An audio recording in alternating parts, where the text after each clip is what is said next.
So just before we go off to break, there's time. I want to first of all define the notion of a spectral expander and then talk about its limitations. So let's talk about only the irregular graphs. It's not for the purpose of this course. Everyone just talk about irregular graphs in this context. So a irregular graph is said to be an omega spectral expander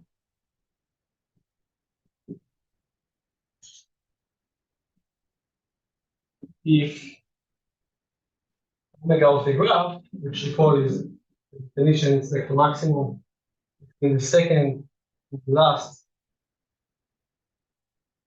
like everything but the obvious one. You can, but you don't have to put here. The last is at most omega. That's why I wrote at most here. So that's a spectral expander. An omega spectral expander is a graph. Sorry, as before, where you're then corrected. It's between 0 and 1. So it's called an omega spectral expander. Omega is a number between 0 and 1. It's definitely it's 0. That holds.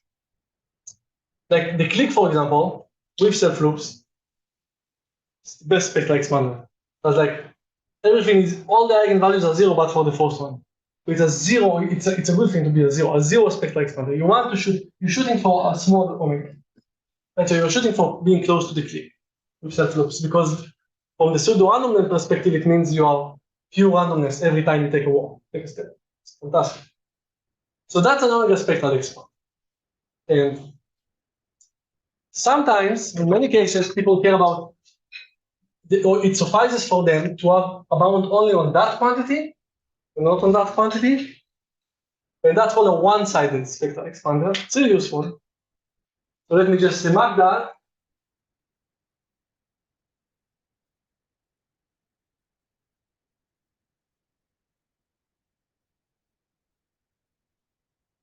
So follow coding scheme. So the irregular graph is said to be one-sided spectral, omega spectral. I'm not sure if I should put omega here. No. Expander if only the second largest eigenvalues. If they put the eigenvalue. You said that this value of old length is the expansion. Alright, so in terms of the edge expansion, good. So actually what we proved is, so we didn't prove, just stated Chigger's inequality, which said that, I think it was the previous here.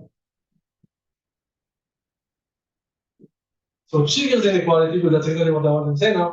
Chigger's inequality says, in particular the other direction, that if this quantity is small, so sorry, actually the non-interesting direction. It says that if this quantity is large, then you have a good spectral expansion. But in this, with relation to that, this is just right. So it's just normalized. So this is like so this is like 1 d times 1 over this. I just, if I take d out, like this is the d, and the relation between this and that is just factor of d. So with respect to the normalized spectral expansion, just a second, just a factor of d. As long as omega 2 is small, regardless of omega n, as long as omega 2 is small, we get a good bound with respect to the edge expansion. Right, so one-sided spectral expanders give you edge expansion. So that's why they are useful by themselves. But sometimes you need a stronger one. Confused about the It's the eigenvalue of so this is the eigenvalue of the second largest eigenvalue, and this is the least smallest eigenvalue, which could be large in absolute value. and omega, like the right Ah, side. Alright, so we said that the graph is an omega spectral expander if these are at most steps small omega. So it's like what's the definition? No, omega is not an eigenvalue. So your 0.9 spectral expander, if all eigenvalues but for the trivial one are bounded in absolute value by 0.9. It's not that spec, it's just, it looks like an eigenvalue because it's an omega, but just a number, alpha. Usually they have the smallest number that satisfies. Right. But sometimes in construction, you don't really know what these are, you just have bounds on them. So usually you say, well, that's an omega spectral expander, because an omega could be better. Like but you want it to be small. I want it to. So you see, for edge expansion, I just want omega 2 to be small. For the random walk, I actually needed omega to be small. Different properties require. And not show a different equality Oh, sorry, so what did I miss? without B. No D here? Anyway. Oh, maybe on the right side of it. It's just lambda 2 over 2. That's not equal to. Which node? Mine? Yeah. So maybe I was so you can set it in different ways. I think it's fine. I mean, the units are okay. This is a D unit, this is a D unit, this is a D unit. But yeah, you should go back and forth and make sure. I think, but anyway, this is easy. So so that's what I can rely on here, and that's fine. So the question is, you saw the heating property, for example. It's not amazing, the heating property, right? It tells you that someone asked me a question in the home before the class. You take a random walk. So if I tell you a vertex I'm looking at right now, you know the next vertex with good probability. If the graph has a small degree, right? So it doesn't make sense, that anything can be expected from such a graph. But the point is that, for example, in the heating property, you don't have the luxury, the adversary that's trying to distinguish between this and a click, doesn't have the luxury of asking what's the next vertex, or looking at a particular vertex.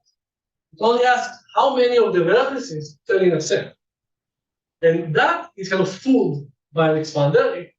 That tests an expander looks like a click, whereas to who is my next vertex, that's not fooled. That's easy to if I have this power as an adversary, I can easily distinguish the cases where you take a random walk on a graph, or like a diagonal graph, or right. So it's actually very surprising that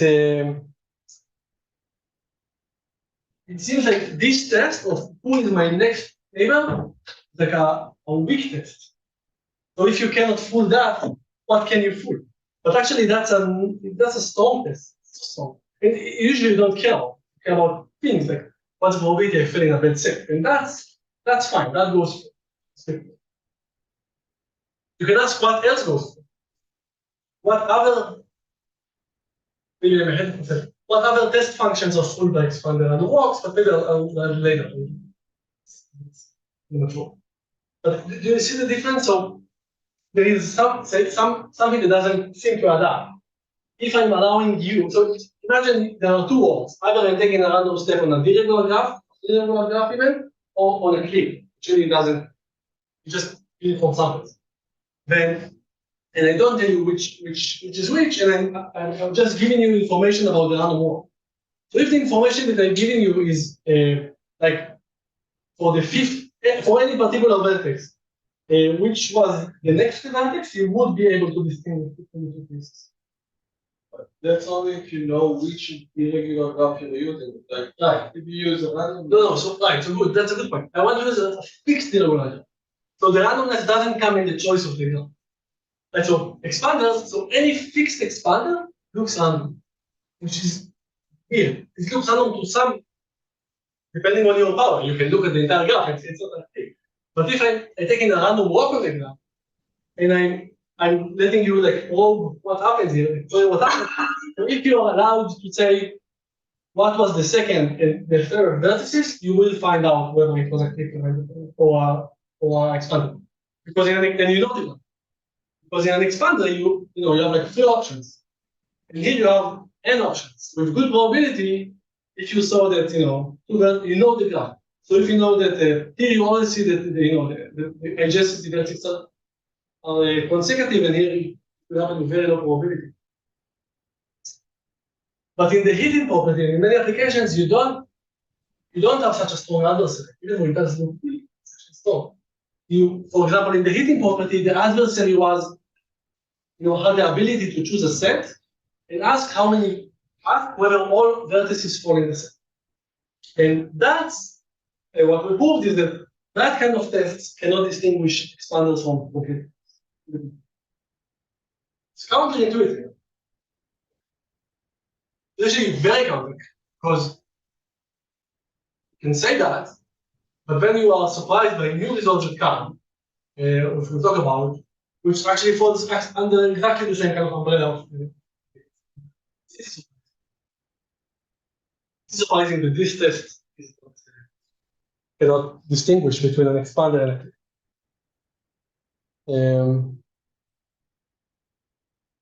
Questions? So, like in real applications, we like circumvent those issues to make the random generating algorithm less susceptible to adversary attacks. So, to use a completely different. No, okay. So in real applications, where by real end applications, it's in theoretical applications, in coding theory and still applications, but also in real, by the way, like really real applications, you never encounter. I mean, if you do, you shouldn't do that. But you don't encounter a situation where the analysis will fail if two adjacency. I mean, if you have the ability to look at 2 particular vertices. The analysis should only fail. So you do your thing. You construct the code, you do whatever, and then you have the construction, and you start doing the analysis. Doesn't work that way. Bounce back and forth. But say that happens, and then doing the analysis, what happens in a typical analysis of expander, of things using expander, is that you never get to a point where the proof will fail if these 2 are adjacent or not. Like, what will fail is, for example, if there is a set, all of the vertices will fall in. That's something that you see happening all the time. Because, for example, B is the bad event, and you don't want everything bad to happen. You don't mind who was the second or third vertex. You just mind, I just want not everything to go wrong. So that kind of test, which quite frequent, they are suitable for experiments. Okay, so let's take a break. I'll turn on the conditioner for 2 minutes, and we will return by figuring out what's the best omega you can have. Like, we want small omegas. So what's the best omega? It's a very deep question.